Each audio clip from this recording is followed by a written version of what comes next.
Welcome to Tales of Britain and Ireland. This is a podcast telling the stories, legends and folktales of Britain and Ireland in no particular order. Presented by Graham and coming direct from South Yorkshire, each episode tells a story or selection of stories from all across these islands and throughout their history, followed by a short and decidedly inexpert discussion of the origin and themes of each tale. And after an extended break, we're back. This episode we're continuing the branches of the Mabinogi.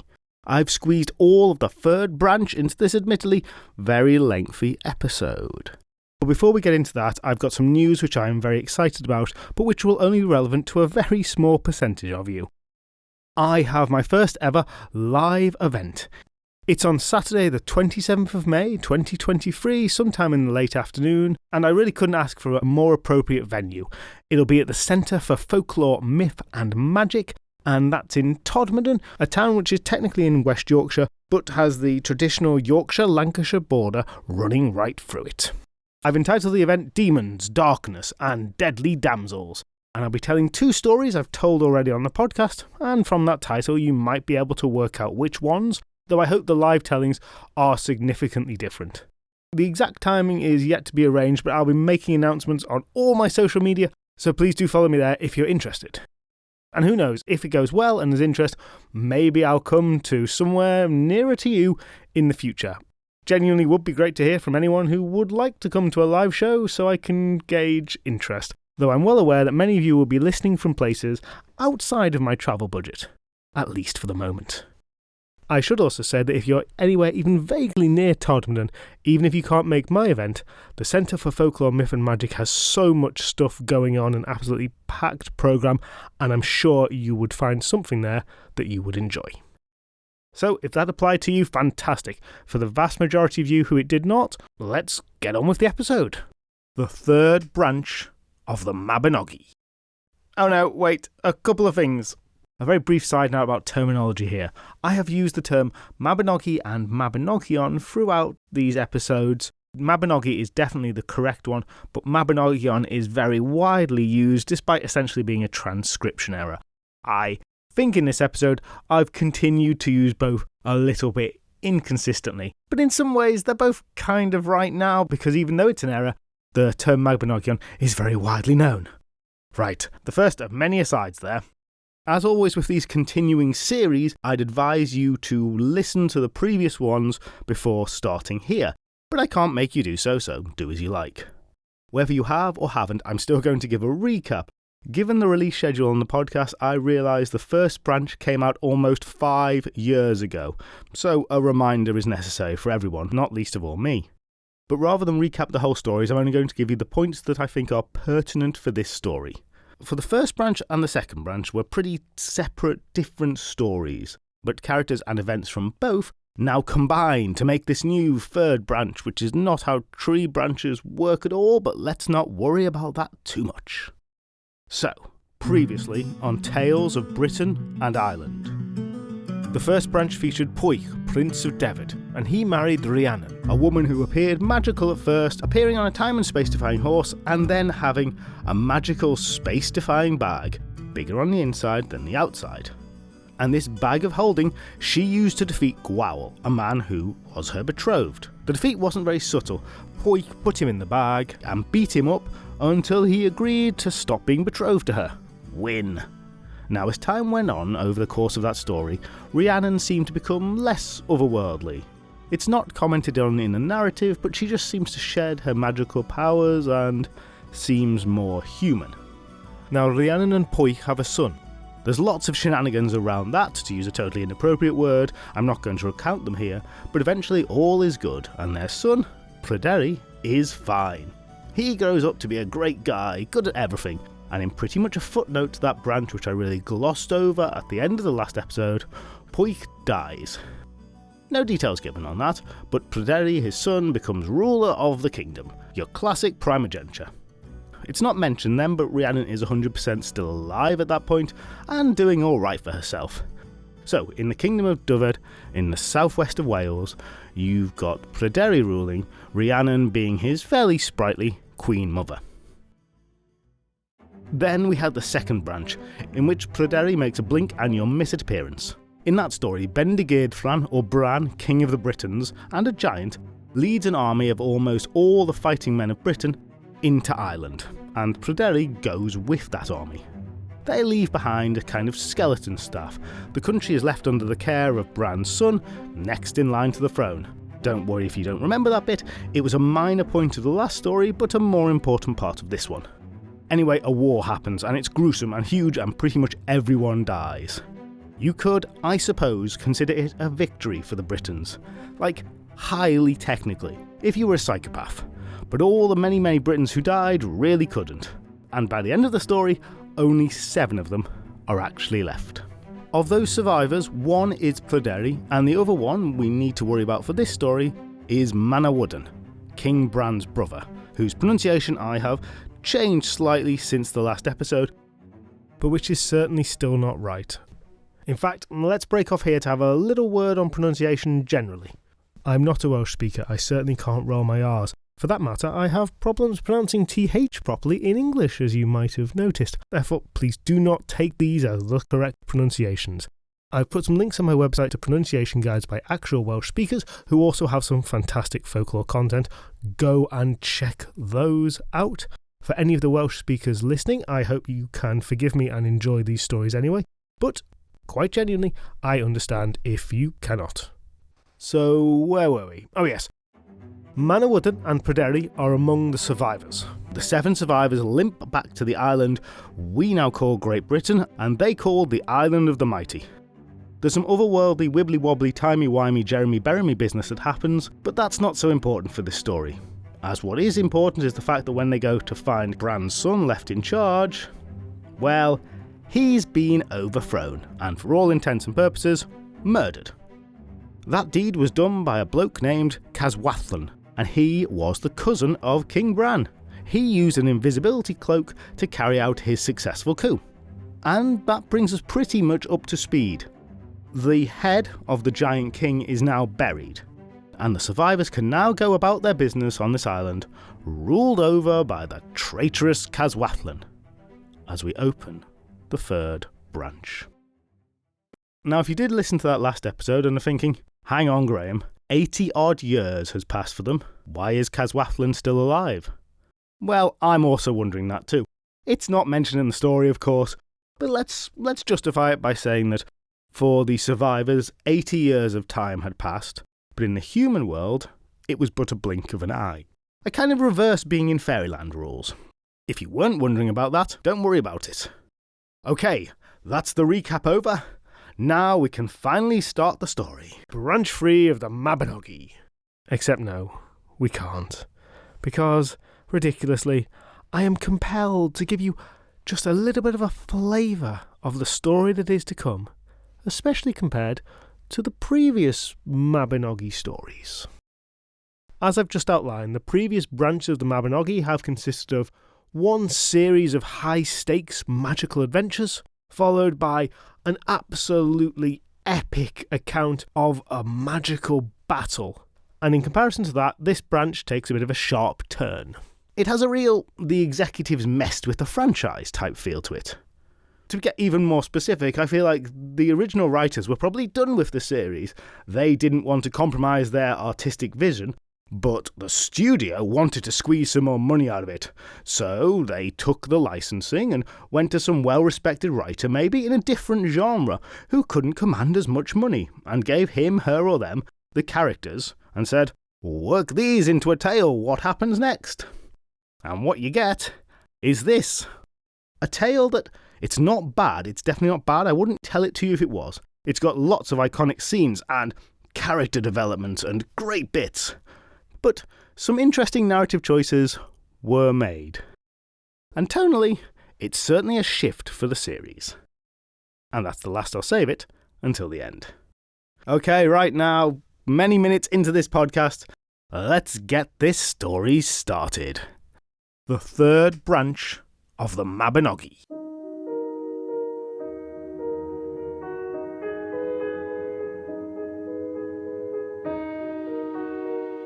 We open on an iconic scene. Manawydan gazes down at the city of London, capital of the island even at that time. The city, which is his family's birthright, now in the hands of the villainous Caswaflan, a man who murdered Manawydan's nephew and many other fine men along with him. Manawydan, the rightful claimant to the throne as the son of Llŷr, a man who has fought many battles, survived impossible odds, who has returned home to find his kingdom taken from him. He has attended to his duties, and now he has nothing in the world to do but turn his attention to this treacherous usurper. We all know where this is going, don't we? Manawydan gave a great, woeful sigh at the view of his former home. It seems our hero needs to work through his trauma, really sit with, feel the pain, before he steels himself and focuses on winning back that birthright.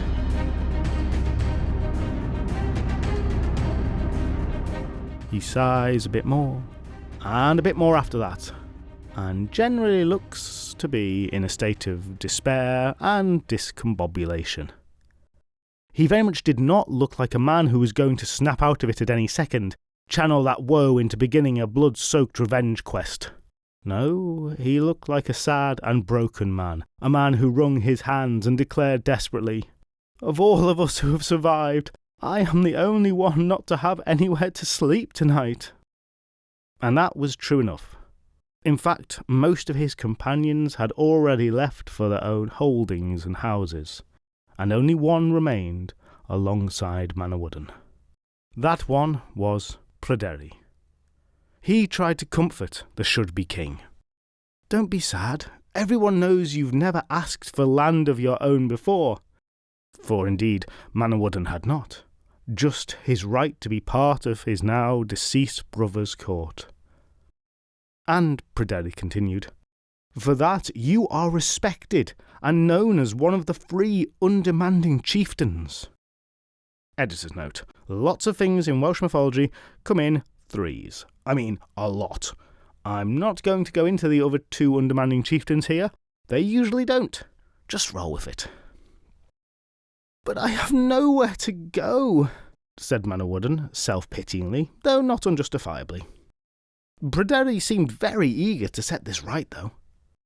"Well, I'll tell you what, if you want some advice, that is, don't want to stick my oar in here." "I do, I need it." "Well, why don't you come with me to Dyfed? And not only come with me, but, well, why don't you stay a while? In fact, I tell you what, why don't you basically have it all? Dyfed, my kingdom, for nothing really. Just take it. The 7 cantrefs are pretty good lands, if I do say so myself. Why don't you have them? I'll keep them in name, I suppose, but basically, they'd be yours to do what you like with. How does that sound?" I assume that Manawydan was shocked into an astonished, dumb silence. A silence long enough for Pryderi to possibly think more was required.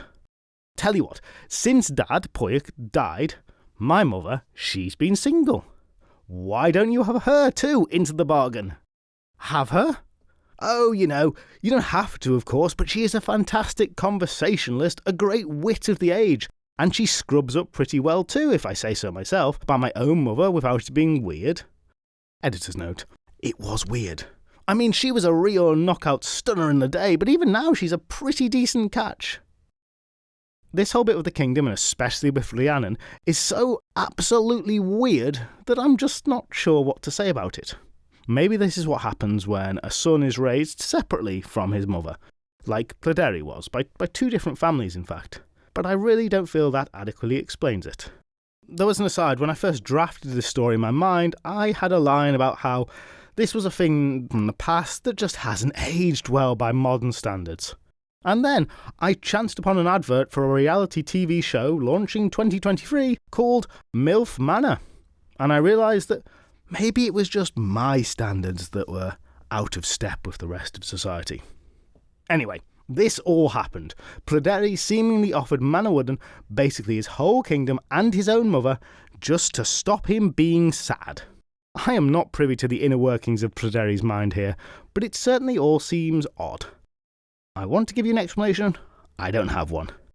Pryderi, whose name means anxiety, maybe was just really anxious for his friend's poor mental state. Or possibly, and this kind of seems more likely to me, he just didn't want to rule anymore, didn't want the hassle, and saw this as a legitimate route out of it. Manawydan thanked Pryderi and accepted his offer of the kingdom, because, yeah, why not? And this strange gift-giving complete, off they went to Dyfed. Presumably, so Manawydan could unwrap it.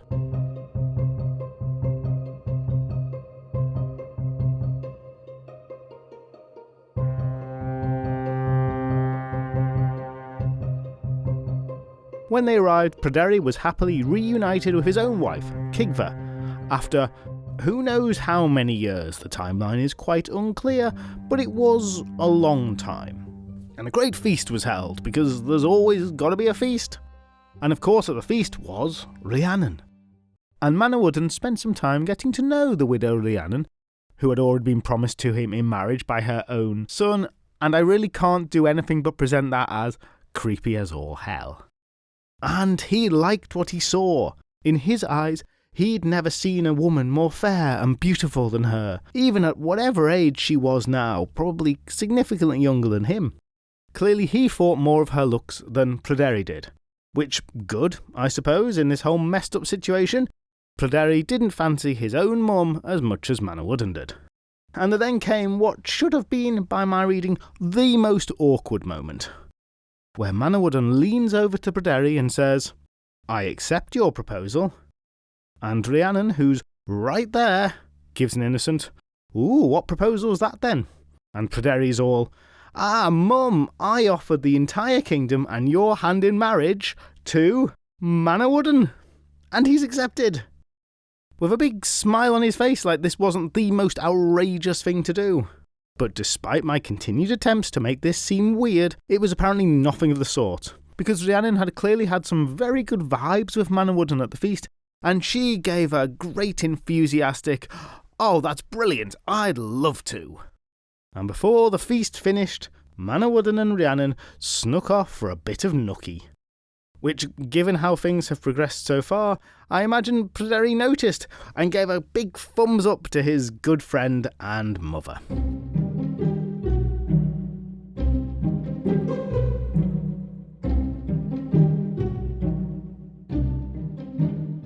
The story never actually touches on the marriage ceremony, but it's safe to assume that the two are basically wed from this point on.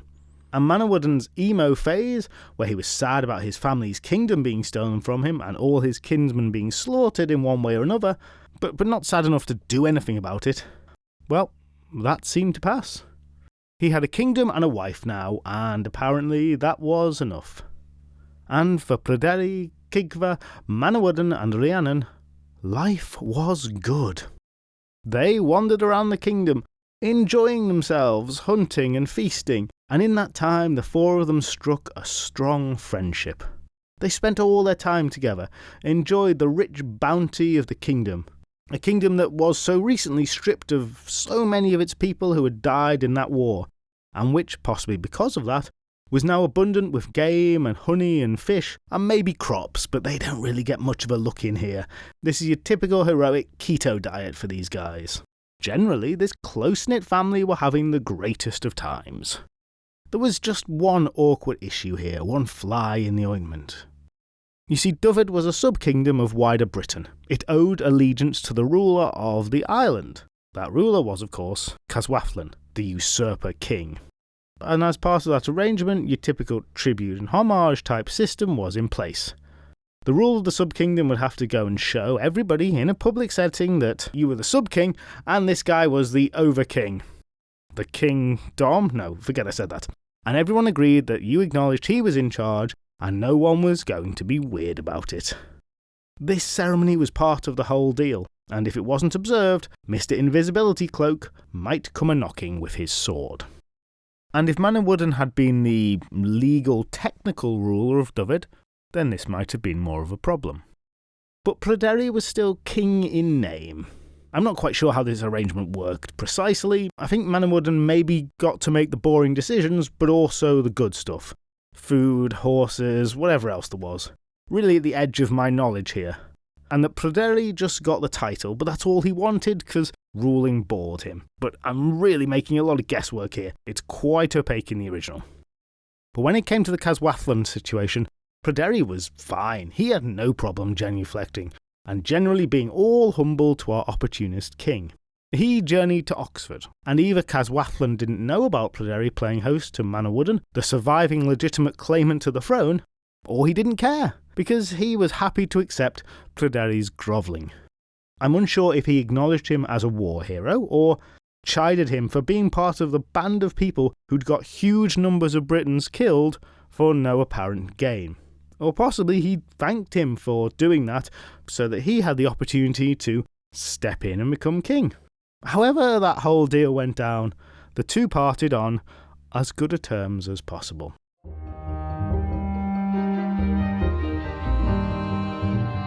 Pryderi returned to Dyfed, and life was pretty good for the four friends with their various odd backstories, Cigfa accepted. Feasting, hunting, a life of contentment and leisure, which in the end, it became so boring. The life of the idle rich, hey? How difficult it is for them. Perhaps I'm being unfair, given Pryderi and Manawydan had spent over 80 years feasting constantly already, though their memories might not be sharp of it, but even so, it's not too surprising if they were growing a little restless, a little bored of such a life, looking for some thrill, perhaps. And perhaps it was that led them to take a trip up a certain mound that made an appearance in an earlier episode of the Mabinogi. This was no ordinary mound, it was a special place, and Rhiannon for one might have known it very well indeed, for this was the place where, back however long it was, where Pwyll had climbed up and glimpsed a sight of her, riding a horse that seemed to defy the normal rules of time and space. For this was the mound that when climbed either resulted in something great happening, or something terrible. Climbing it must have been a big deal then, a high-stakes gamble, exactly the kind of task that would provoke the frisson of danger that made them feel alive again. So it was one night after feasting when I assume talk of it came up, and the idea must have struck them that this would be just the thing to enliven this dead party. It seems that the four of them somewhat snuck out, a little surreptitiously, waiting for the servants who had fed them to be eating themselves, before off they went to the mound.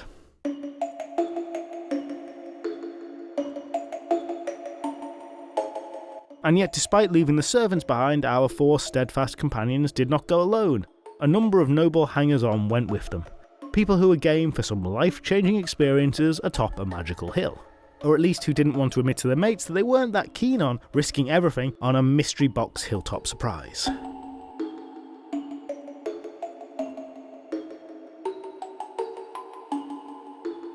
It was early evening as they climbed the mound. Above them, a hazy blue twilight, speckled with stars. They sat and they talked and they joked and they laughed and they waited. But this little party of adrenaline junkie thrill seekers didn't have to wait long. There came a sound. A tumultuous, cacophonous roar that filled the air and their ears and inside their heads. It shook their very bones. They gritted their teeth as they wondered, was this going to be the good thing? Was it going to be the bad thing? Come on, raise the curtain, open the box, give us the big reveal. But instead of a big reveal, first fell upon the party a vast blanket of mist, so dense that they could not make out the person next to them. And with the noise continuing, it seemed to each person that they were completely alone. And as this went on, people began to seriously doubt whether this was the good option. And just as they were becoming panicky, the mist gave way to a dazzling brightness that faded to reveal again that twilight sky.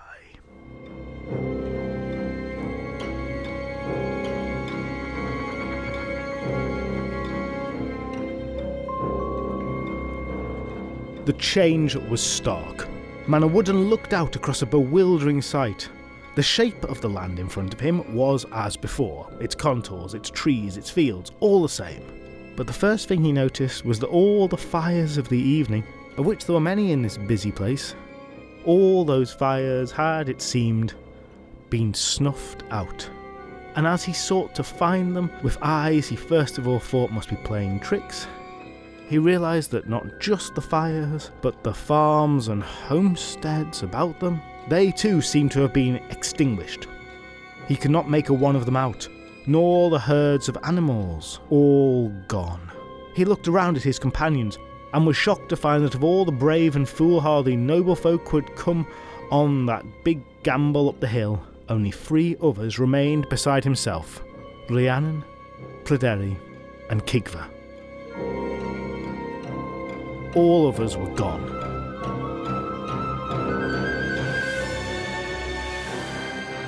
"Look," said Cigfa, "the court still remains." And she pointed to the more robust court buildings that did indeed still remain. Swiftly back down the hill the 4 went, but as they approached the court, it was the silence that stood out. It took a lot of people to run a court, continually busy milling around. But the mead hall and kitchen, the sleeping quarters and the great chambers, all were eerily quiet, abandoned.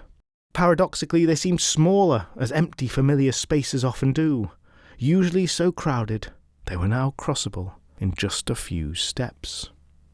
A hush fell upon the 4 as they passed through the ghostly court, as barren and stripped of life as any late 90s MySpace page is today. It didn't need saying, so no one said it out loud.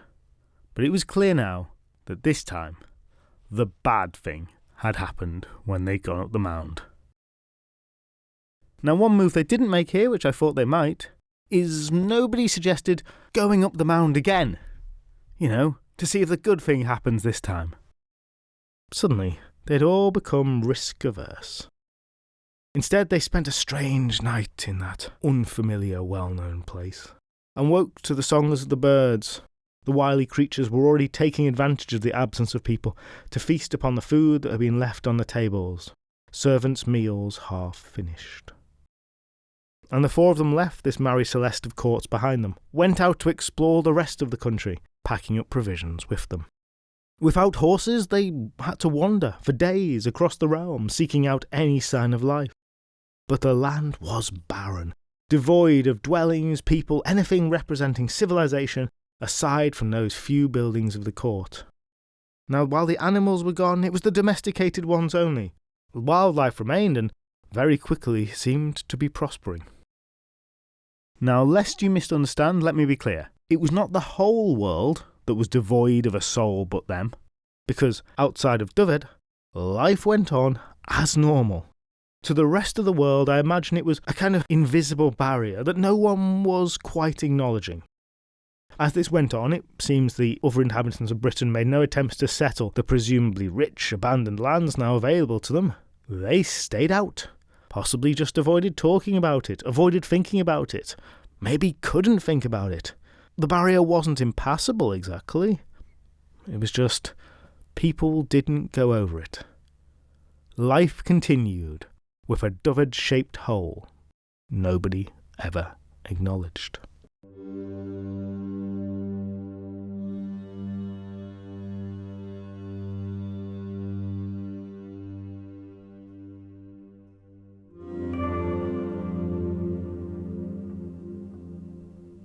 I assume so. It doesn't actually say so explicitly in the story. I just need to really understand these things, and so I chuck out theories. It's a key feature of my storytelling style I am apparently powerless to control.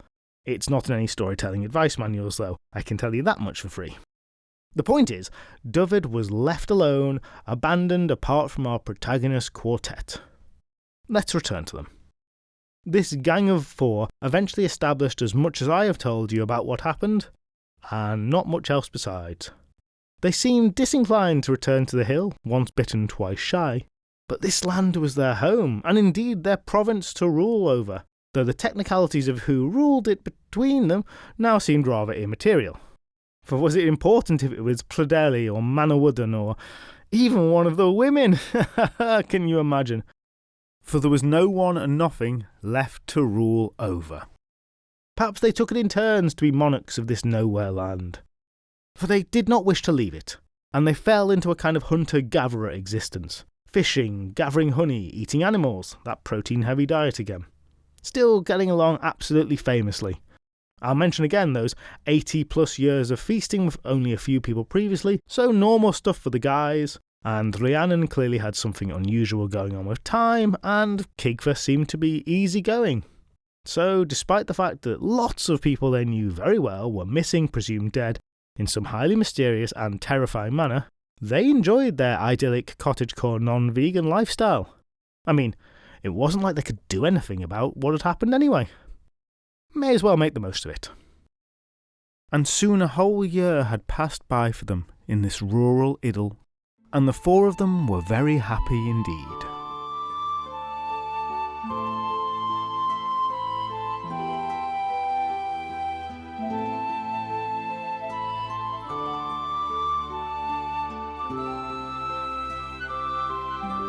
And then another year passed, and at the end of that second year, Manawydan said, "We can't go on living like this forever."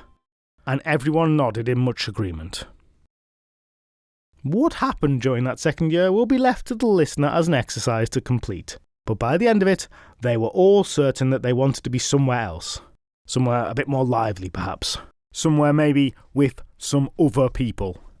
Manawydan was also clearly a bit on the bored side, as he proposed that they should take up a craft somewhere else, away from the wasteland that Dyfed had become. And so they left their previous home behind them, and the cantress of Dyfed were now completely devoid of human life. A lonely, desolate expanse of land, and an absolute wildlife haven. Though back then that wasn't quite so much of a concern as it might be today.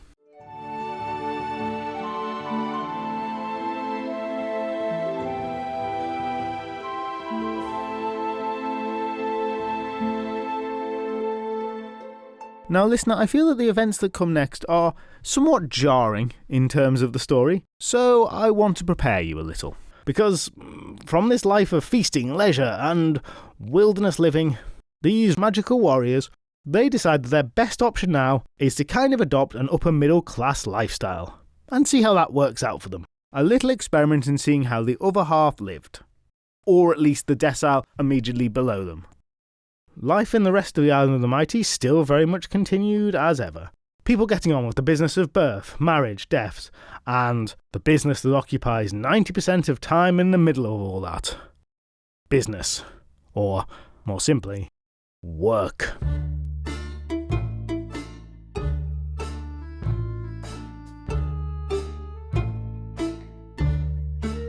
In a style somewhat reminiscent of the pulp classic Common People, the group moved to the city, the nearest one, the city of Hereford, not far from the borders of the kingdom.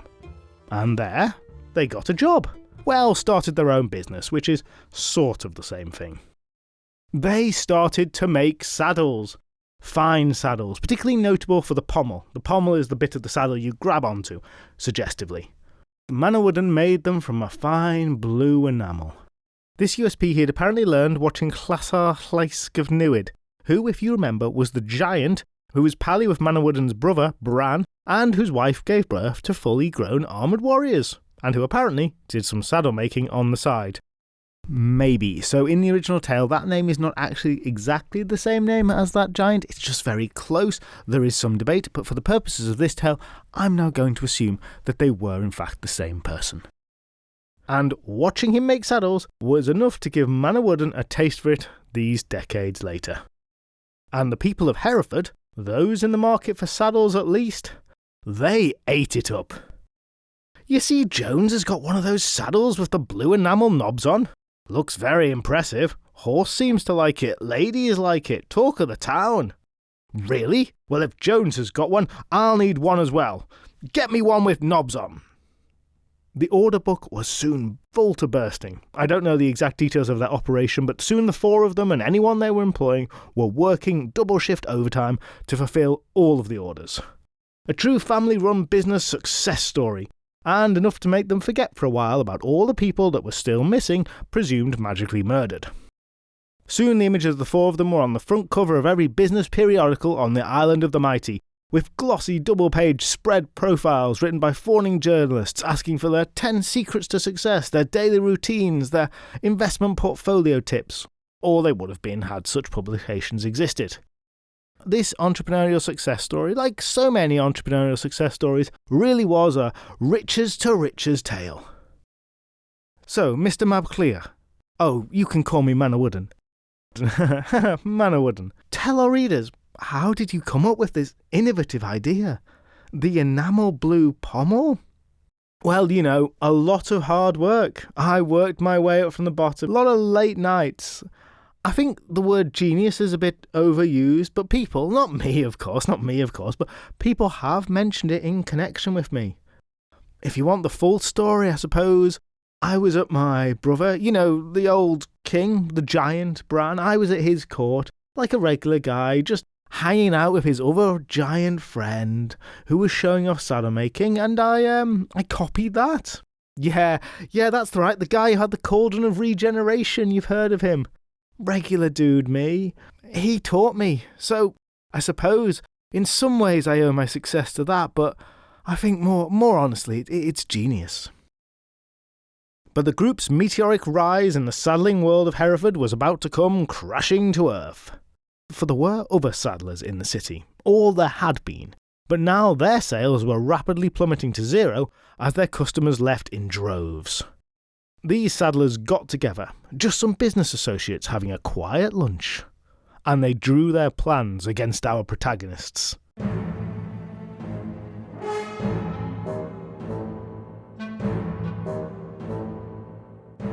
How the message was delivered, I don't know. A saddle, cut off a horse, left in a bed. But however it was delivered, the message came across loud and clear. Leave the business of saddle making, or the saddle makers would resolve this with maximum levels of violence. And so, with sadness in his heart, Manawydan went to Pryderi and said, "We're going to have to leave town." And Pryderi, understandably, said, "What?" "We've got to leave, the saddle makers. They want to kill us." "Oh," said Pryderi. "We're just going to leave because some saddle makers are threatening us, are we?" "Some saddle makers. Presumably not even that many of them. Us. Are threatening us. You, the last living member of a very powerful magical warrior lineage. Myself, whose father and through him me, have some undetermined but definite relationship with the otherworld and its leader. Us two, survivors of the fight against all the armies of Ireland and the undead armies of Ireland. My mother, of dimension-bending ability and incredible cunning, and Kigva. We are being threatened by some saddle makers, so we're going to leave, are we?" Manawydan nodded. "Look, I didn't say anything when you didn't take your throne back, but at least Caswathlin has an invisibility cloak and a proven record of taking down some powerful opponents, but some saddlers?" Manawydan sighed. "If we fight them, we'll get a bad reputation. We'll be imprisoned. By who exactly? Who's going to imprison us? People won't like us. Best just go to another town, make a living there. Just, slink off ignominiously. And that's my final decision." Pryderi threw up his hands. "Okay, I guess." "Oh," added Manawydan, "and we shouldn't make saddles anymore, because, they might come after us." "Of course, learn a completely different craft, totally roll over in fear. I know, why don't we all get a matching tattoo that says coward? We could put them right across our foreheads." "You think?" No, I don't." But despite his vocal objections, Manawydan made it clear that this was the only path they were choosing, and rather than stay and fight, they indeed left ignominiously.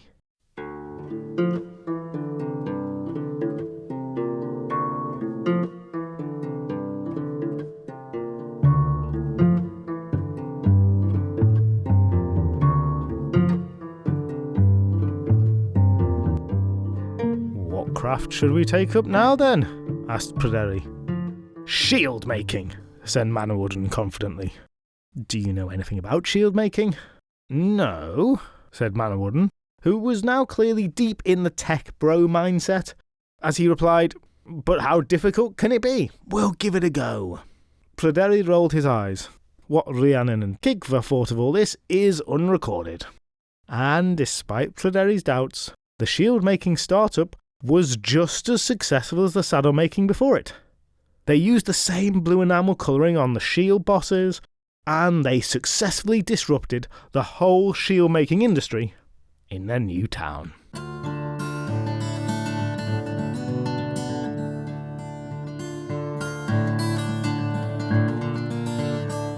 And yes, people, this is a real medieval story that has at its heart a significant interlude about economic competition, the free market, the very relevant modern idea of innovation, startups, disruption, and its impact on existing businesses.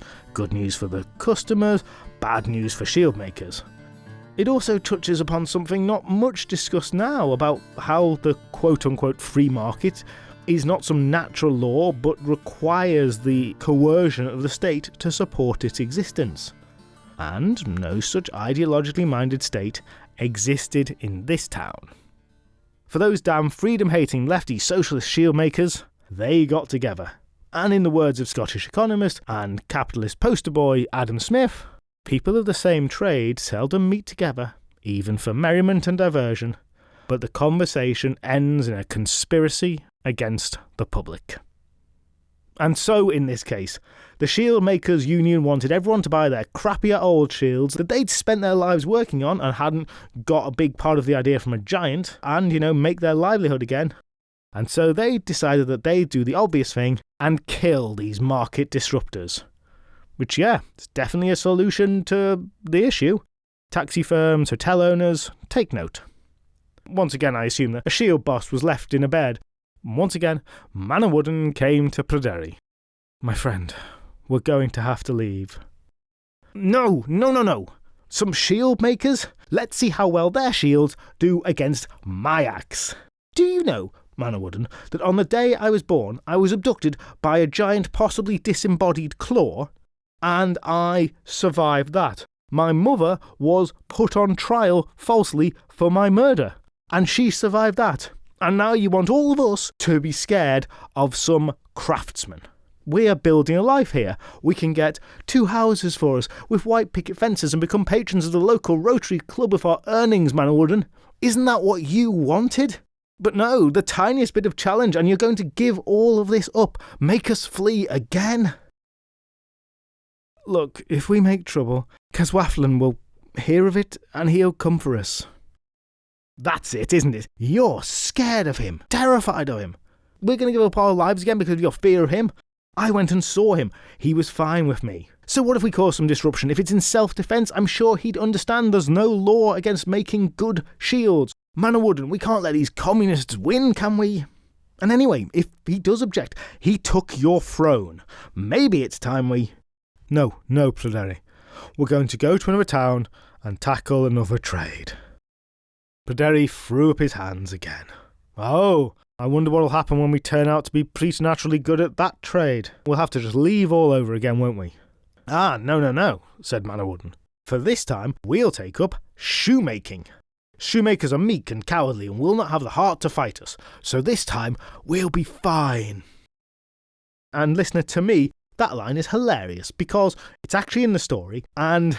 Well, long-term listeners of the podcast might remember the story The Shoemaker of Constantinople, one of the wilder stories of the podcast.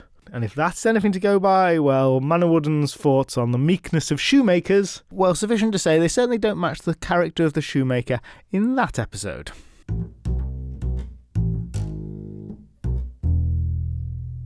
I don't know anything about shoemaking, objected Pryderi.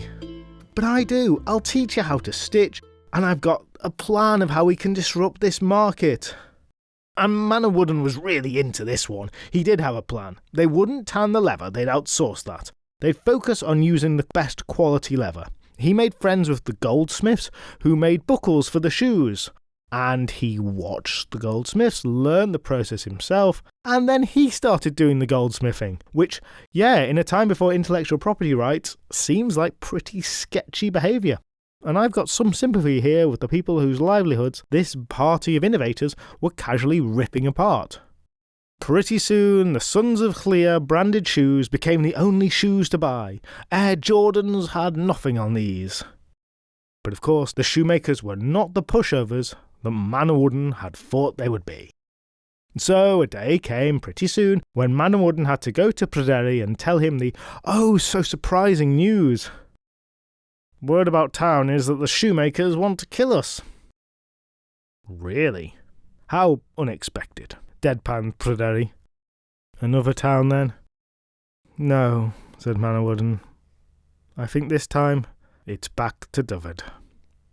Oh, okay then, said Pryderi, who, I think at this point, is either just so keen to stay with his mother that he'd go along with whatever Manawydan planned, or was just really unimaginative and flat out of other options. Clearly the relationship between these two had deteriorated quite significantly since Pryderi had offered Manawydan his kingdom and his own mother. But despite that, back to desolate, devoid Dyfed they went. To the court, in fact, which now seemed all the more empty, lonely and barren, the effects of whatever awful enchantment had swept away the land's people, seeming all the starker by contrast with the life surrounded by people that they had been living. The land seemed quieter, stiller, wrong.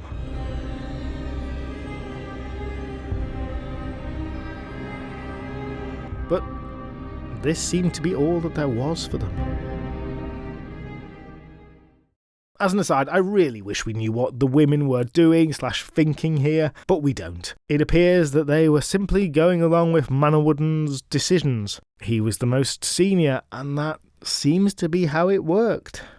Him, the heir to the throne of the island, who wouldn't stand up to a saddler whose nose was out of joint. A year and a month passed, and there was no plan to move on. They were stuck, living a repetitive, lonely, hunter-gatherer lifestyle in Dyfed.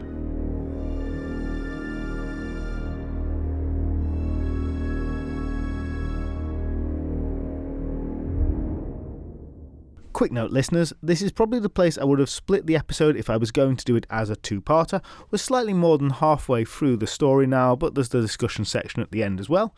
So if you fancy taking a break, I'd suggest doing it now and coming back later. But if you're really into it and just can't wait to find out what happens next, then please keep listening. So on one day, like any other, as all the days were, Pryderi and Manawydan were out hunting, still clearly tolerating each other enough to do the basics. The dogs bound ahead of them, and a few seemed to get a scent, dived into a thicket, emerging a few seconds later, ears down, hair standing on end, whining in fear, and heading back at rapid pace towards the men. Coming after them emerged a great wild boar. But no ordinary boar. This was as white as polished ivory, gleaming in the sun. This didn't discourage the two men, who saw in this a welcome break in their everyday routine. Whooping and hollering, they encouraged their terrified dogs, back, and the pack regrouped. Re-energized, the hounds bore down upon the shining swine, Pryderi and Manawydan quick behind them. The creature turned and it ran, and they pursued. It seemed the boar couldn't flee fast enough to outrun them, nor could they catch it. On and on they ran, chasing the boar through the woodland, until it finally burst out of the trees into a clearing which sloped downwards. And ahead of the boar was a fortress, vast, towering and gleaming just as the boar was. A fortress on which it seemed the mortar had barely set. Manawydan and Pryderi drew to an abrupt halt, gazed up at this building they'd never seen before, and which shouldn't be here. This was in Dyfed, remember? There were no more buildings, but the dogs were of course all wrapped up in the chase, and they pursued the boar right into the fort, baying and barking as they did, and then immediately there was silence. Not the barking of the dogs echoing from the fortress, not the sound of men inside it neither. The building seemed as abandoned as the rest of the country, and somehow abandoned by the dogs and boar as well. Right, let's go, said Pryderi, and he started to make haste towards the fortress. But Manawydan didn't move. He shook his head. No, this isn't right. That fort's never been here before. We've been all around this place, we would have seen it. I am sure that whatever magic is responsible for the harrowing of this land has caused the appearance of that fort." This was too much for Pryderi, the final straw. "You know what? You might be right, you probably are right, and I know you're going to want to run away from it again. But these are my dogs in there, and I am not just abandoning them." But Manawydan was unmoved by Pryderi's words and shook his head. And disgusted at the actions of his friend, this once distinguished warrior, Pryderi left him standing there and made for the fort. Inside there were no signs of dog nor boar, nor any indications of life or items that would support life. There weren't any rooms, just one big space open to the sky, decked out in marble as white as the boar. In the very centre of the fortress was a well, and hanging over it a golden bowl, supported by chains that reached into the very clouds. The eerie strangeness of it all put Pryderi on edge, and he would have left then. But that bowl, it enraptured, it entranced, it quite literally enchanted him. He was drawn towards it. He put his hands on it, and he felt them adhere to it as though they were coated in glue, and his shoes stuck fast to the slab beneath him with just as strong a grip. He tried to cry out and found his mouth utterly shut fast, and he was unable to make a sound.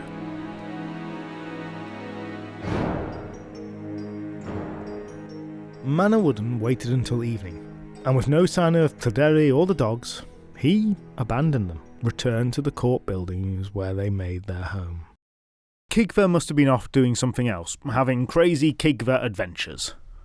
But Rhiannon was waiting impatiently, worried for her husband and son, for they had been away far too long. And at first her heart leapt when she saw Manawydan, but then she saw that he was alone.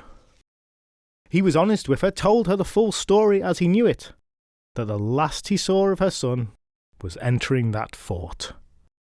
And Rhiannon reacted with understandable fury to her husband's oddly calm recounting of events. "What a terrible companion you have been to him, your good friend, my own son."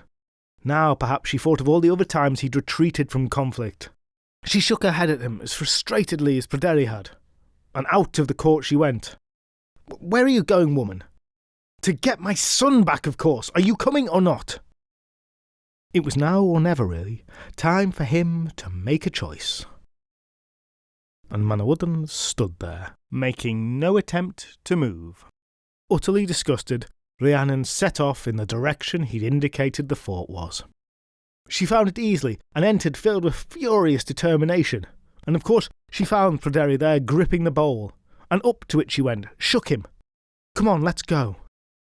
But she too caught a sight of that glittering gold bowl, grabbed hold of it, and both of them were stuck there firm. At the end of that day, when night fell, there came a great noise, heard all across the land. A noise like that years before when they had ascended the hill. And accompanying the noise was a blanket of mist. And when it lifted, the fort was gone, along with all its occupants.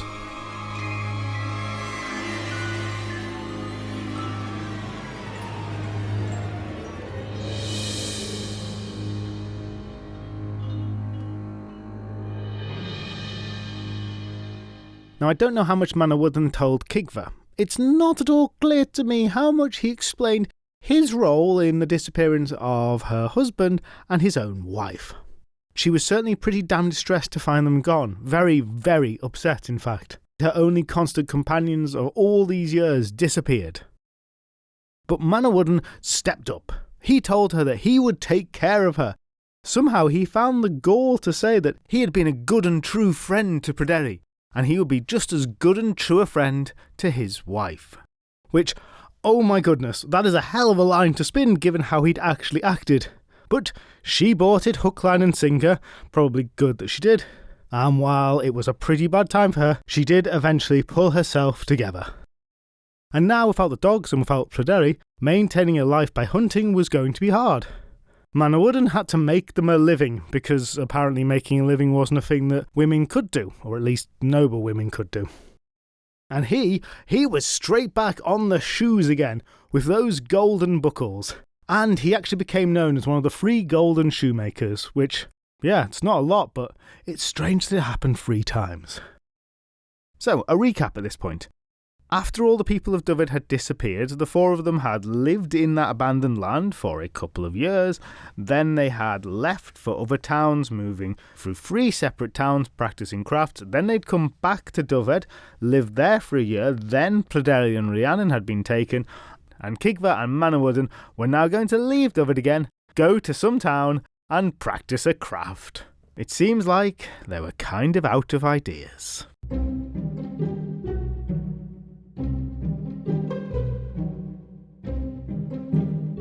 And a whole of a year passed. A lot of time passes in this story. Manawydan's work made all the other shoemakers look rubbish in comparison. And listener, you now know a lot more than Manawydan does, because you know what is going to happen next. And yes, it does. Threatened by the shoemakers, Manawydan decides his only option is to leave, along of course with Cigfa, and he doesn't even bother trying to go around other cities, he just goes straight back to Dyfed. And if it feels like the story is getting a bit repetitive, then, well, it is.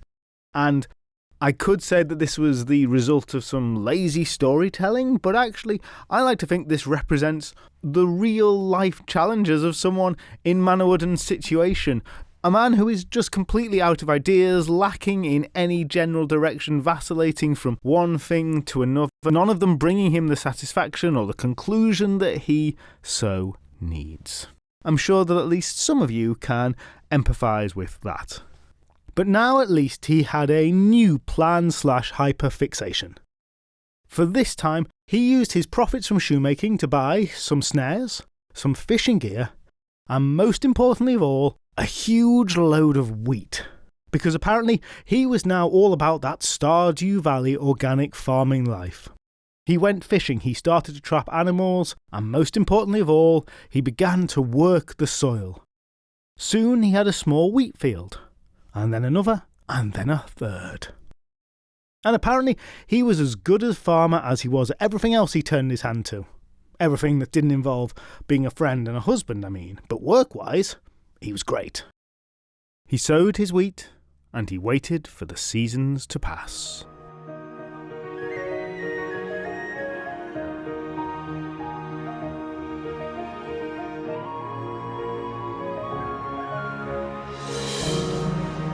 Manawydan was happy. Yes, it had been a couple of years since Rhiannon and Pryderi had been missing, and much longer since the rest of Dyfed had disappeared, seemingly forever, presumed dead. But it was the first day of harvest. His field would ripen tomorrow morning.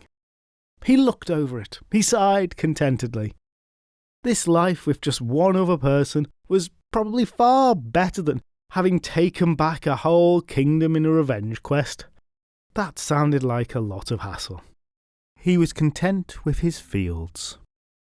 The next morning he got up in the light of a grey dawn and made for his field, proud and ready to reap what he had sown. But the sight that greeted him, he was appalled.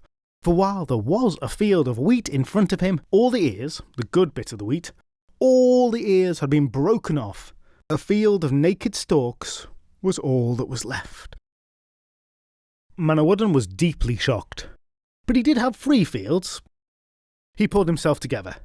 The wheat in the second field was looking ripe. It'd be ready tomorrow. He'd come back and reap it then and everything would be okay. Because, totally in keeping with his character as already established, he was pretty damn bad at recognising either narrative convention or, just thinking, I wonder what happened here. Maybe I should take precautions to ensure it doesn't happen again. No. This timid man had a sleep, returned at dawn the next day, and who would have thunk it? All the corn stripped bare. Shocker. If Pryderi had been there, I think he would have given a good eye roll. But finally, for some unknown reason, at this late stage in the game, Manawydan saw some sense. "Shame on me if I don't keep watch tonight," he told himself. "For surely whoever carried off the wheat from both of these fields will return, and this time I will be ready for him." Well done, Manawydan, well done.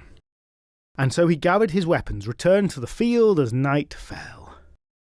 Now, for the first time in years, he was ready to do battle. Mess with his kingdom, his adopted people, his saddle-making business, his best friend, his wife. Fine if you must. But his wheat fields, that was another matter. Now, Manawydan would make his stand.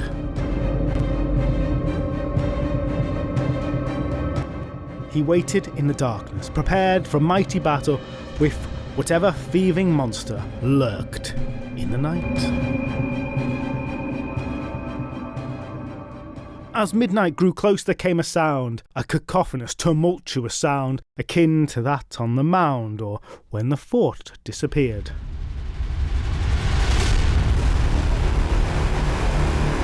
A noise that filled the air and drowned out not just all other noises, but even the thoughts inside his own head. The earth rumbled and shook as they approached. He readied his weapons. In the moonlight he could make out the source of the sound, and he was aghast. For there was an army descending on his field of wheat. From every direction they came, until they filled the fields, a humongous number of them. Of mice. Gathered in one horrible, sickening, crawling throng. They were everywhere he looked, a sea of them, scrambling over the ground and each other, a wriggling, writhing mass of bodies, each and every one seemingly with one goal in mind. His wheat. There was not a thing he could do to keep them away. Swipe at mice he did, but they were too fast for his blade. It was as though he was trying to cut water. Up the stalks the mice climbed, tearing off the ears of corn and then fleeing, carrying their booty with them. Within mere seconds the field was stripped bare, and his precious ears of wheat were being carried away by this impossible horde of rodents. But despite the ground being thick with them as a swarm of gnats, his incredibly sharp eyes somehow picked out one of them. A particularly large, fat one, moving slower than the rest. That he grabbed firmly, picked it up, and dropped it into one of his gloves, drawing the drawstring on the glove tight, so that the mouse was held there in a makeshift bag, struggling for all it's worth, but unable to get free. In disgust and sadness, Manawydan had to leave the rest of them to it. He returned to the court buildings with his lone prisoner, arriving just as day was dawning.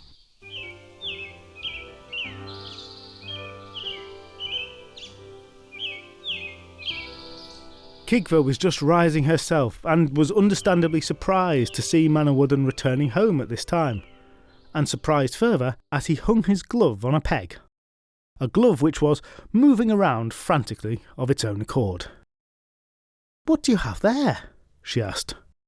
"A thief who I caught stealing from me," declared Manawydan grandly. "What sort of thief fits in a glove?"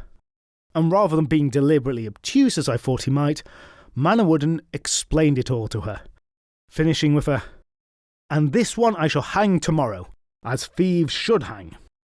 Kigva, who over the years had grown accustomed to Manawydan's strange quirks of character, said to him, "Hang it? Really? A mouse? Give it a trial, will you? I know you're Lord of Dyfed and all, but this is a mouse. Why don't, just squash it here or let it go? It's just a mouse." To which Manawydan replied, "Shame on me if I do not hang that which I have caught. I would hang them all if I could. Can you give me a reason why I should not hang it?" Apart from stopping you looking like an idiot?" "Yes." "I suppose no then. All right, no skin off my nose." "Good. Then hang it I shall." And where was he to hang it? He would return to that certain mound. That mound where all this had begun. And now is the bit where I start to wonder if I've done Manawydan a little bit dirty, or the story I'm telling possibly has. Because this is the first point of this story where I find myself thinking, hang on, maybe Manawydan actually knows more than he's letting on. Maybe he's not quite as boneheaded, timorous and irrational as he appears. But if that is so, well, he really likes to keep his secrets to himself in a very smug, irritating way. The man climbed to the top of the mound that morning and started to erect a scaffold. A little tiny one. Patently ridiculous, yes. But he was committed to doing this the proper way. As he worked, from the top of the mound, he could make out a man in the distance, approaching the mound at a reasonably paced walk. A man dressed in poor, threadbare clothes. The first man he'd seen in Dyfed for quite some time.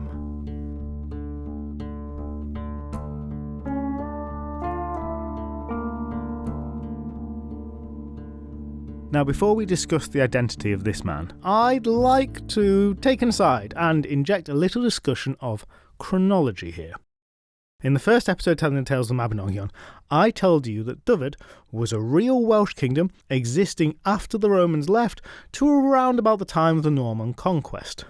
But that when talking about these stories, we could basically disregard this, and that story was essentially set in a mythical Dyfed long, long ago in the very mists of time. Quote, "Long, long ago, in the very mists of time, when the world was still wild and magic lived." Unquote. Now, I still think this holds for the stories of the Mabinogi as I've told them, far back in a mythic time. And crucially for right now, these stories appear to be set in a world that's pretty devoid of Christianity. Now, while that's how I've told them, it's not quite true of the stories as written. People often make reference to God, but usually just as a form of speech. There's not much Christianity in how the people act or live their day-to-day lives. However, the next bit of the original story here has a cast of explicitly Christian characters. They don't fulfill a Christian function, but it is a cleric, a priest and a bishop that we will meet. And that entirely situates it quite correctly within Dyfed, which exists as a kingdom after the fall of the Roman Empire at a time when Christianity would indeed have come to Britain. So in that way, the chronology makes sense. But in the way I've told this story, in the way I think about it, that doesn't fit so well. I absolutely assume that the Roman invasion has not happened yet. Why am I saying all this? Because I'm letting you behind the thinly veiled curtain of my thoughts. And because I'm cursed with some over-fixation on internal consistency, I'm going to remove those Christian elements from the story. But because of my fixation on trying to be honest with what I'm doing and how these relate to the original stories, I'm also going to tell you that. Thus, presumably somewhat lessening the impact of actually removing them in the first place, and so kind of undermining the whole exercise. I've changed the story here, guys. Doesn't really matter for the form of the story. Oof. Okay. You know what? I imagine it's this kind of interlude that breaks up the tension, disrupts the narrative flow, that just has people coming back to listen to this podcast time and time again. Thank you for sticking with it anyway. Back to the story. Manawydan was looking down at the man approaching him. A poor man, it seemed. A wandering peddler, perhaps. Manawydan gave him a cheerful greeting. "Hello there, good sir. And where have you come from today?" "Oh, just England that isn't called England yet because no angles." Manawydan nodded at this. Made perfect sense. And the man said, "I've been singing there, you see, and now I'm going back home to one of the other kingdoms of Wales which isn't called Wales yet." "Interesting," said Manawydan. "Particularly interesting because and he looked at his fingers for a bit, for about 7 years, I've not seen anyone in this land apart from me and my 3 companions. And now, here you are." "Funny that," replied the poor man. "Anyway, what are you up to?" "Oh," said Manawydan. Just hanging this mouse. I found it stealing from me. So I'm building a scaffold and very normally having myself a little execution, as is my right as lord of this land." "A mouse?" said the poor man. "Surely it's not right of a man of your noble bearing to be bothered with such things. Bit beneath you, isn't it? Why don't you let it go?" No, I don't think I'll be doing that. Well, I've made a little money singing, £1, because apparently they used pounds back then. Why don't you take it and let the mouse go, just so you aren't bothering it? A man of your status wouldn't want to demean you so. No, said Manawydan firmly. The man looked downcast, but eventually said, "Okay, as you wish," and off he went.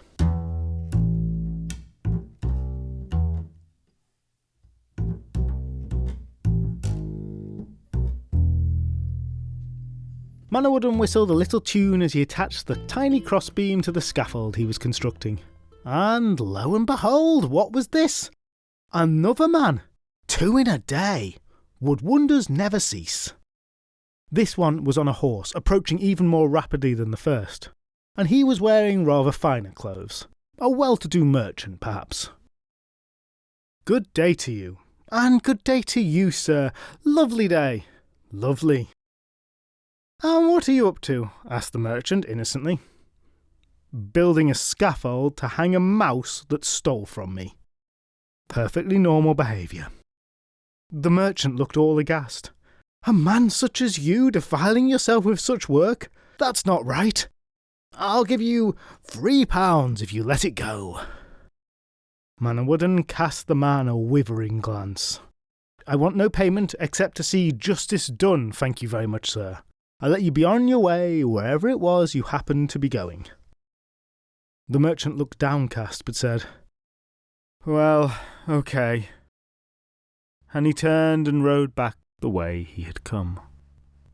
Tiny scaffold now erected, Manawydan took a piece of string and made a tiny little noose out of it, kind of adorable, and he was attaching it round the mouse's neck when, what did he see? He raised his hand to his mouth in mock surprise. A noble lord, and all his entourage and retinue around him, making for the mound at considerable pace.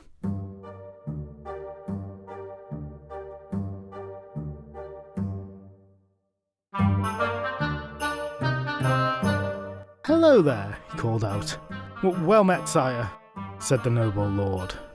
"Is this really fooling anyone?" Manawydan almost asked. But not quite. He humoured the man for a third time.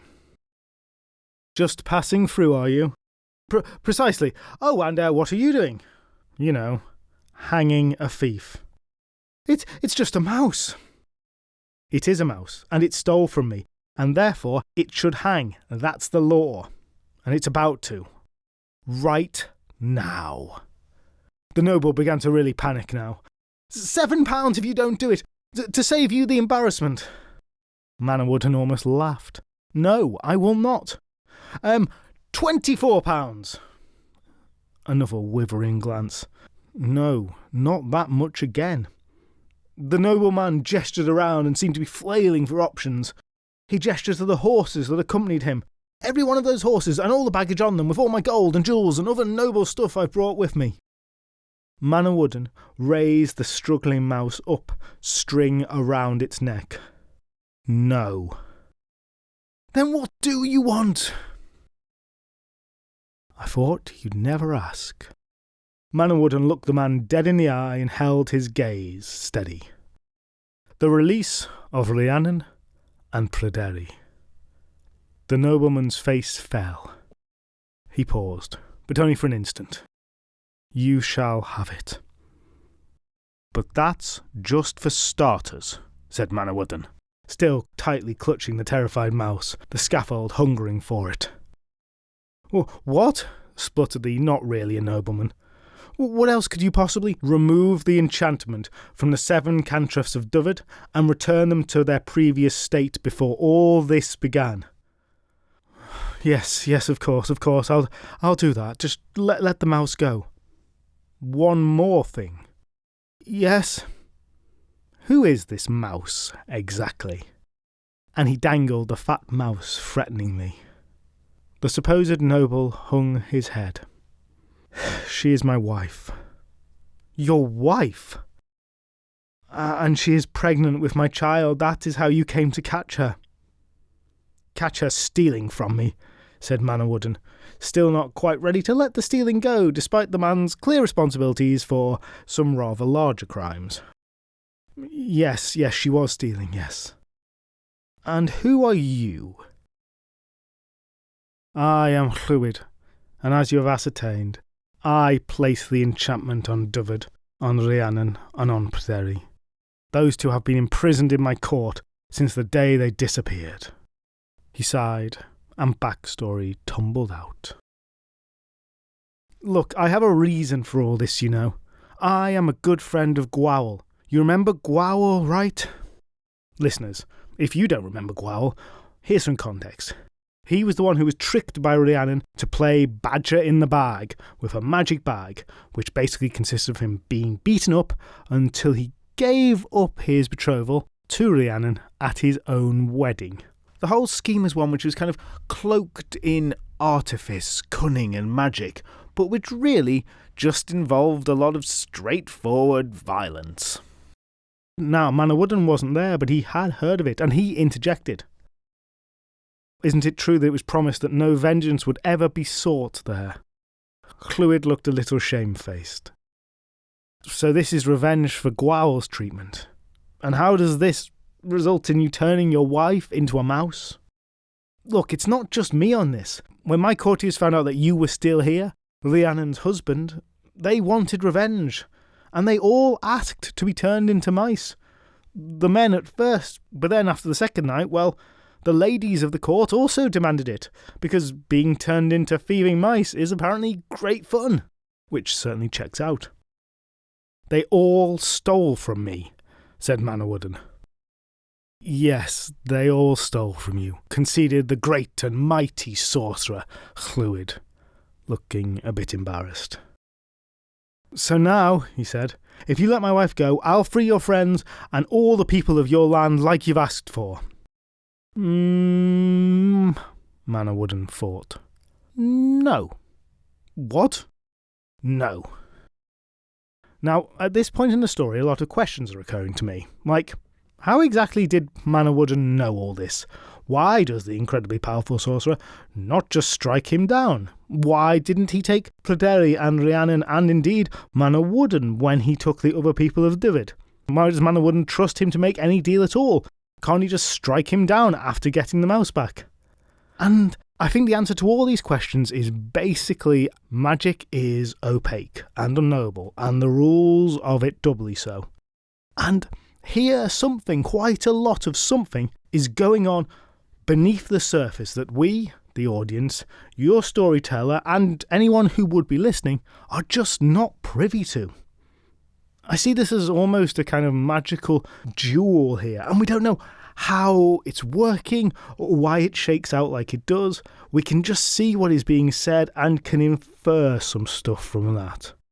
But what I like to imagine beneath the surface of these words is that a ferocious magical battle is being waged. This conversation, these agreements, are merely its form in the world that we are able to understand. And it's for this reason that Manawydan now starts to talk in a way normally reserved for speaking to Jinn or drawing up particularly unfair tenancy agreements. I want assurances, he said. Look, I've told you, I'll give you everything you've asked for, said Llwyd. All of that, yes, but also there shall be no spell on the cantrefs of Dyfed, and none shall ever be cast. And no vengeance shall be taken on Pryderi, Rhiannon, nor on me because of this. He omitted Cigfa, I notice. Maybe she was covered by vengeance on the others. Maybe she was just not important enough to matter. I kind of want to write a whole Cigfa spin-off series, but that's for another day. Through gritted teeth, Llwyd said, "You shall have that also. And well you had, because else trouble would have come down upon you." "I know," smiled Manawydan smugly. "Now set my wife free." "My wife and the rest of the bargain first, please," countered Manawydan. He had won.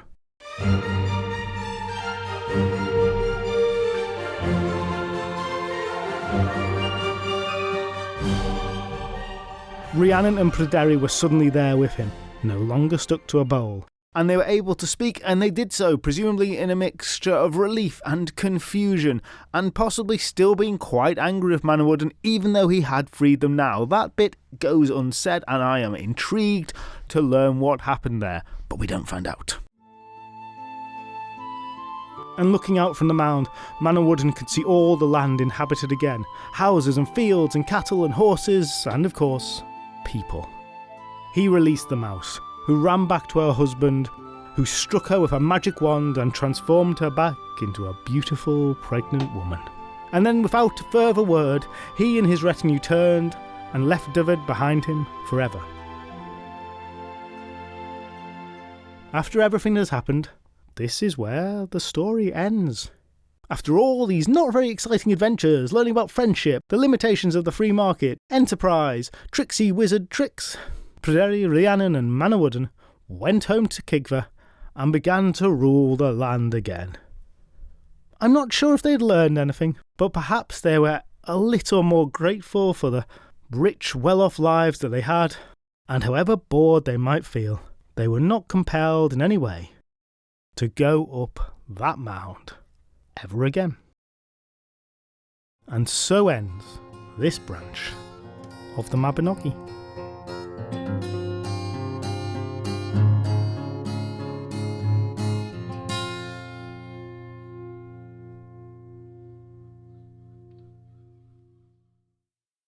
And there we go. A very different Mabinogi story, which, if you're anything like me, leaves open a lot of questions to which, frustratingly, there are no answers. Do Rhiannon and Pryderi forgive Manawydan because he saved them, or is the fact that he was so useless in the first place too much for them? I think we all know what I think they should do. What was Cigfa thinking all the time? Why did the enchanter not just break all the promises he had given to Manawydan? Does Caswallon have an opinion on all of this? Etc, etc, etc. But as I said, no answer. Given this lack of information, I think it's pertinent to have a reminder that the 4 branches of the Mabinogi, while one story, were compiled in the medieval period using elements drawn from both other medieval tales and from earlier Celtic mythology. And a lot of the other stories which they were drawn from and which they existed alongside have been lost. We know those other stories now only through hints. For instance, in those triads, the groups of 3 I mentioned earlier, which make their appearance in various Welsh manuscripts. These suggest a much broader base of stories featuring the same characters. To take just one example, I talked about the 3 golden shoemakers, of which Manawydan is one, as per this story, but another one is actually Caswallon, who, it appears in a story we don't have in its entirety, competed with Julius Caesar to win the love of a woman, possibly provoking the invasion of Britain by the Romans. So the point about these lost sources and other tales is that while this story might seem a bit odd and raises questions, it might have made a lot more sense were it set in a wider context of other stories featuring these characters. Context we do not have. Or alternatively, of course, it might not have, and it is, as I said just at the start, a totally different creative team getting hold of the characters and going, so we've got warriors and sorcerers. I like it. Very, very epic, very fantastical. I love what you've done with it. But what if instead of that, they started a business? Kids love businesses. A business? Our heroes? Really? Yeah! Guys, I don't know how to tell you this, but I love it. How do you get such crazy ideas? Here, have the franchise. Go for it. In the end, we just don't know. Moving on, I should mention at some point that I flat out missed a line from the end of the story where, pretty stiltedly, Manawydan asks how Pryderi and Rhiannon were kept. And Llywyd replies that in his court, Pryderi had the gate hammers around his neck, while around Rhiannon's, they hung the collars of asses after they'd been hauling hay. Therefore, says the narrator, this story is called the Mabinogi of the Collar and the Hammer, which is all just a bit strange. Sinead Davies calls it, quote, an attempt to explain the title traditionally given to this part of the story, unquote.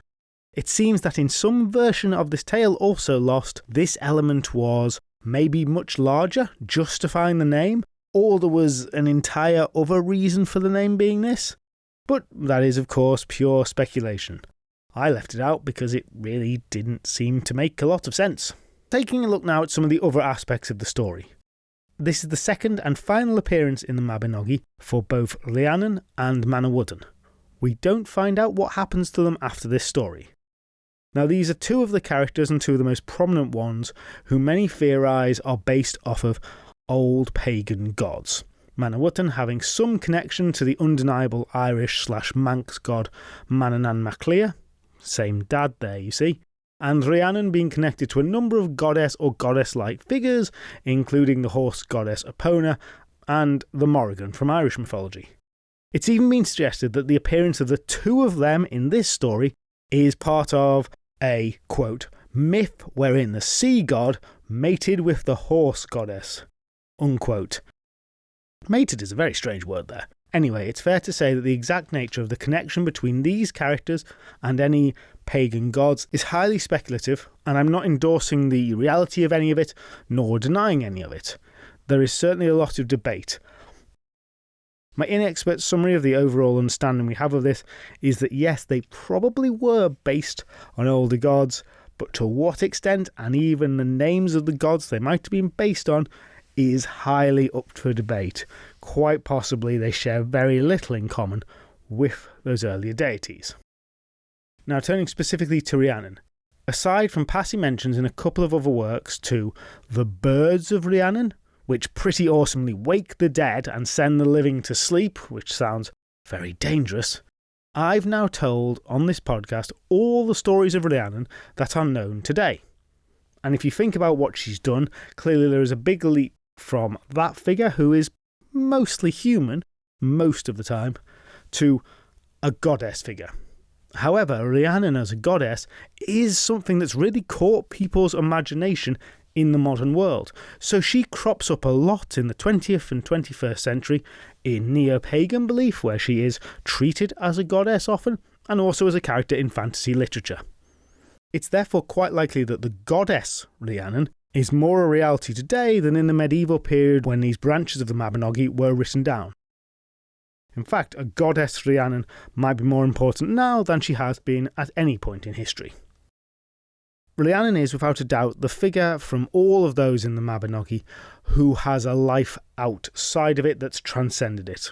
And while I would like these stories to be much better known, Bran the Giant King, how to make great saddles, etc., etc., realistically, Rhiannon is a pretty cool thing to have made it from these stories.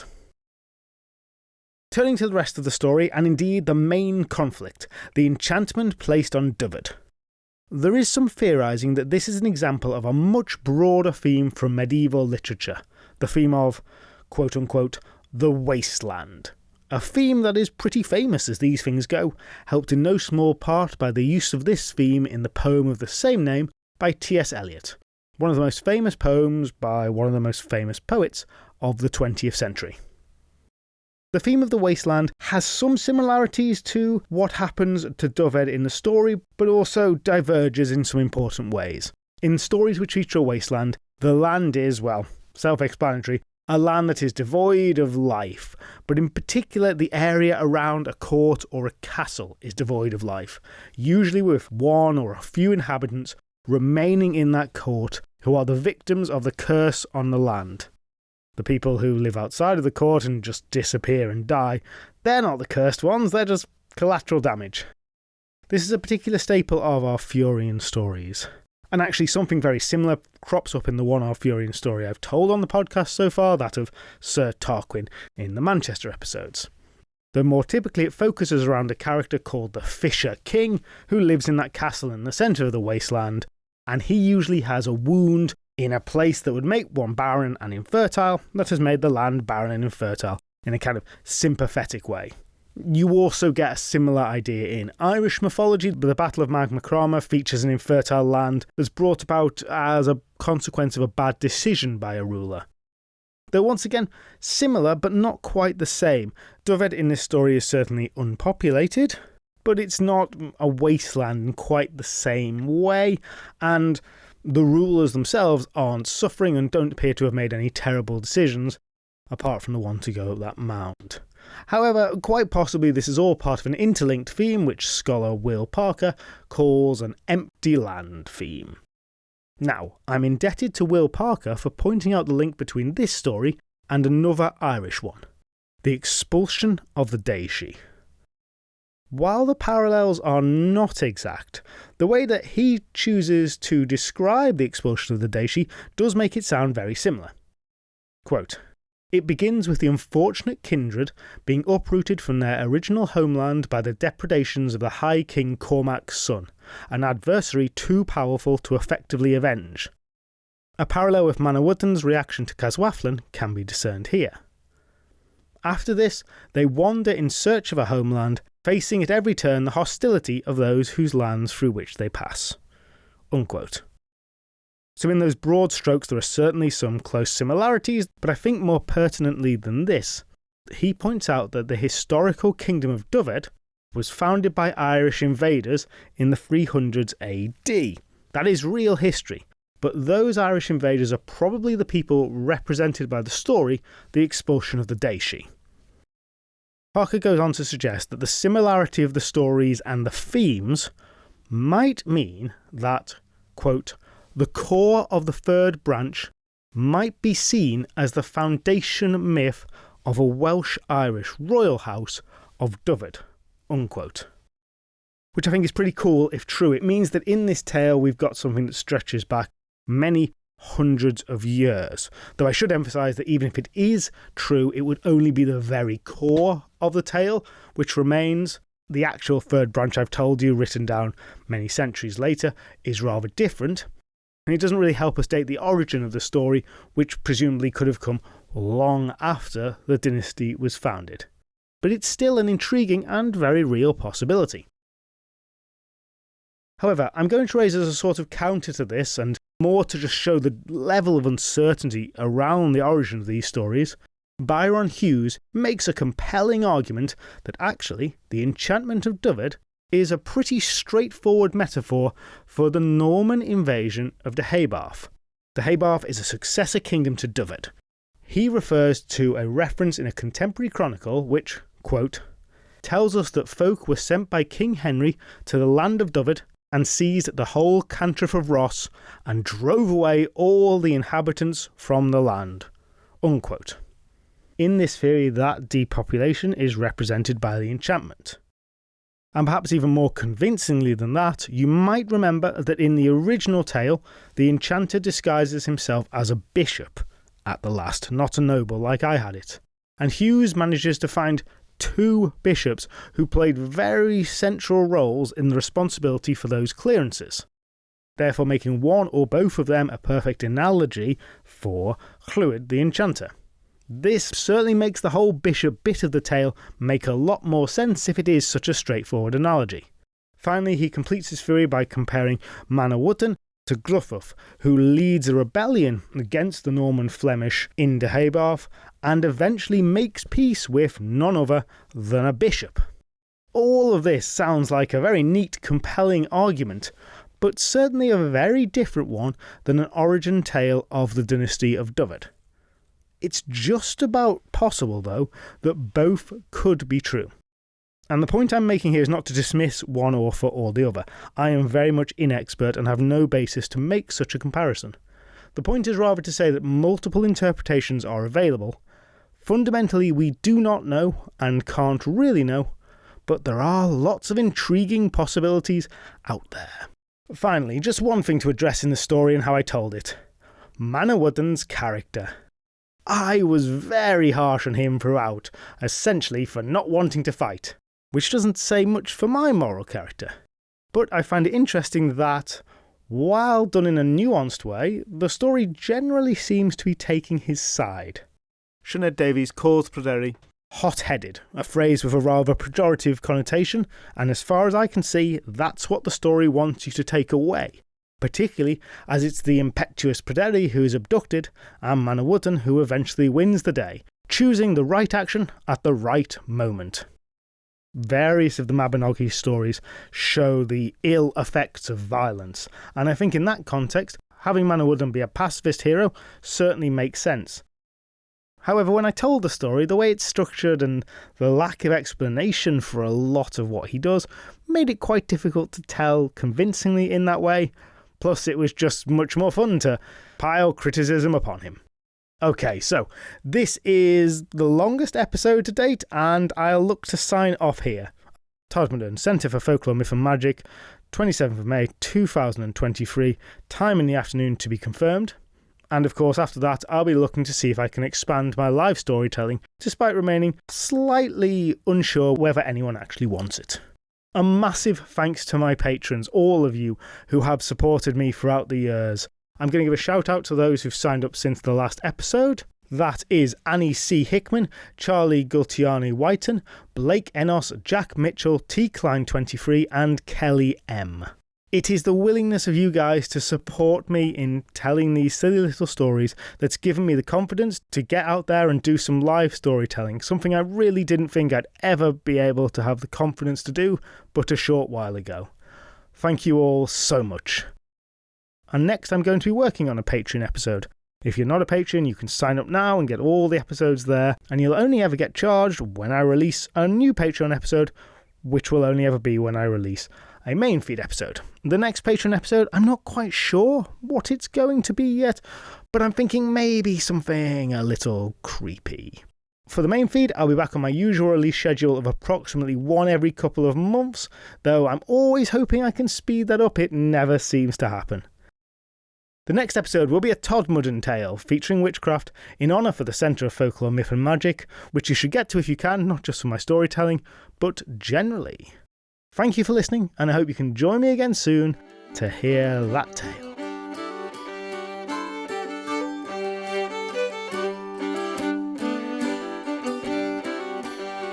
You can follow Tales of Britain and Ireland podcast on Twitter, Facebook and Instagram.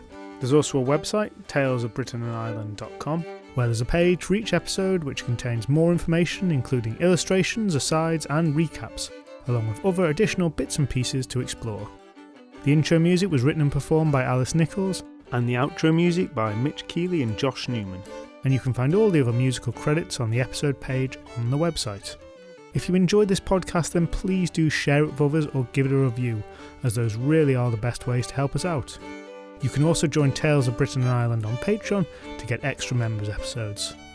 Thank you so much for listening, and I hope you'll join me again soon.